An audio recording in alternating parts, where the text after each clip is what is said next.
kita, pandangan masyarakat terhadap anak autisme bisa bervariasi, tergantung pada tingkat pengetahuan, pemahaman, dan pengalaman individu. Beberapa masyarakat mungkin menganggap anak autisme sebagai aneh, susah diatur, atau bahkan mungkin sebagai kutukan. Namun, sekarang ini banyak informasi yang tersedia di media sosial. Semakin banyak pula masyarakat yang sudah bisa memahami kondisi ini dengan lebih baik. Penting untuk terus mengedukasi masyarakat untuk memahami kondisi ini dengan lebih baik.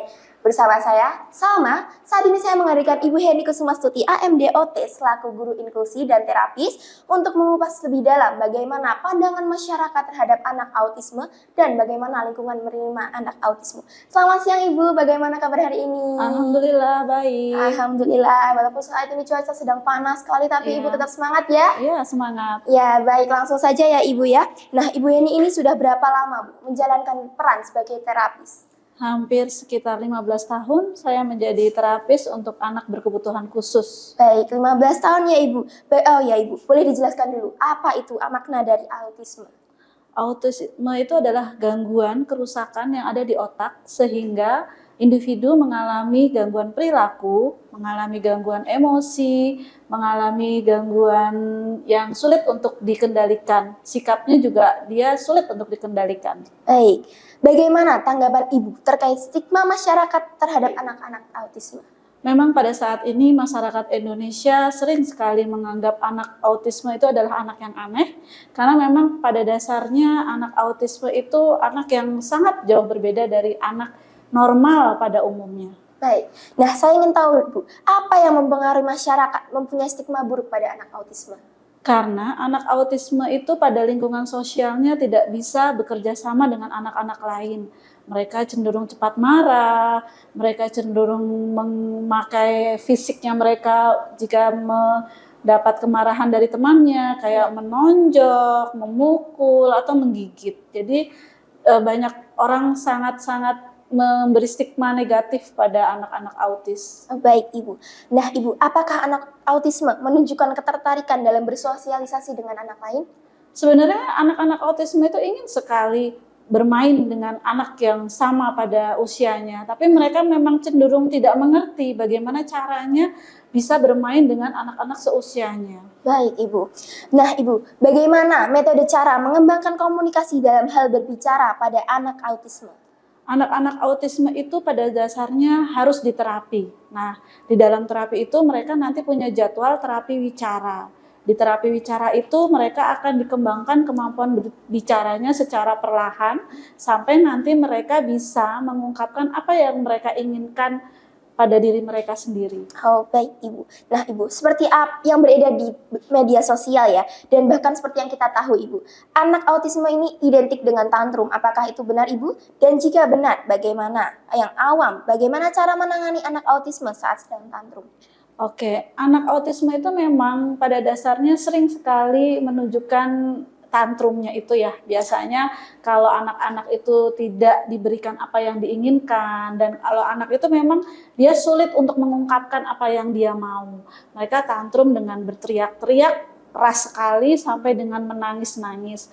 Nah, jika ada orang awam yang melihat anak autisme seperti itu, sebaiknya mereka tidak perlu mendekati anak tersebut. Biarkan anak tersebut untuk merilis emosinya sendiri. Dan di situ kan ada anggota keluarganya ya, jadi sebaiknya nggak harus berkerumun mendekati atau bertanya kenapa, karena kalau anak autisme sedang mengalami gangguan emosi, otaknya tidak akan bisa merespon informasi dari siapapun. Jadi sebaiknya memang menjauh saja, tidak perlu didekati atau melihat seperti itu. Oh baik Ibu. Lalu pembiasaan apa yang selayaknya kita lakukan dalam berinteraksi dan menghadapi anak dengan autisme?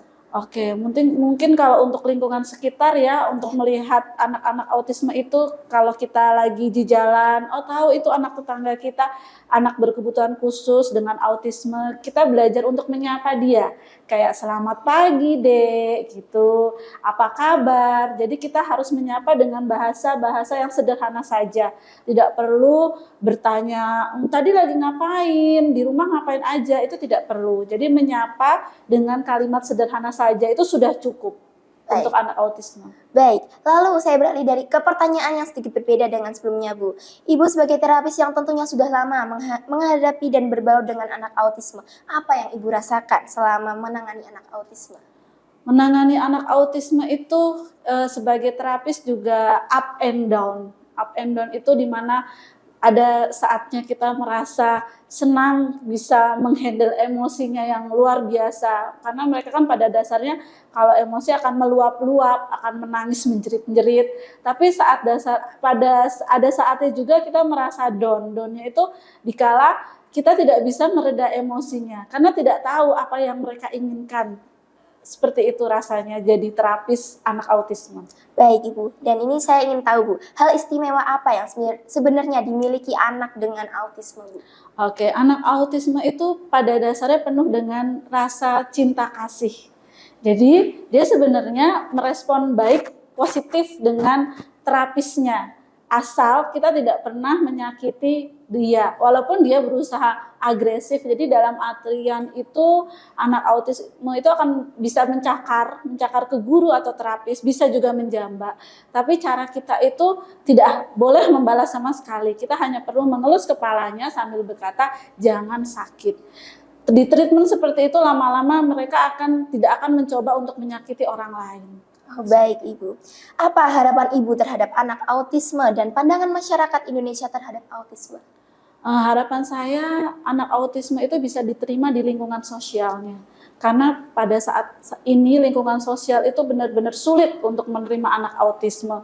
Saat anak autisme bercampur atau ingin bermain dengan anak-anak yang normal di lingkungannya itu cenderung ditolak karena takut anak saya tuh bisa tersakiti dengan hadirnya anak autisme ini. Jadi harapan saya semoga masyarakat di Indonesia itu memandang bahwa anak autisme itu bukan seseorang yang harus dijauhkan, tapi perlu dirangkul supaya anak autisme itu punya kesempatan juga untuk bersosialisasi dengan lingkungan sekitarnya tanpa ada batasan. Baik, terima kasih Bu Heni atas sharing-sharingnya terkait topik hari ini, plus tip and trick untuk Sobat Digital dan kita semua berinteraksi dan berkomunikasi langsung dengan teman-teman autisme. Nah itu tadi Sobat Digital, bincang-bincang seputar bagaimana pandangan masyarakat terhadap anak autisme dan bagaimana lingkungan menerima anak autisme. Nah ini ada kesimpulan ya di sini bahwa teman-teman autisme itu tidak semestinya mendapatkan stigma buruk dan bahkan mereka mempunyai hak untuk dirangkul. Nah, kesimpulan di atas sekaligus menutup perjumpaan kita kali ini. Saya Salma, pamit undur diri. Terima kasih dan sampai jumpa.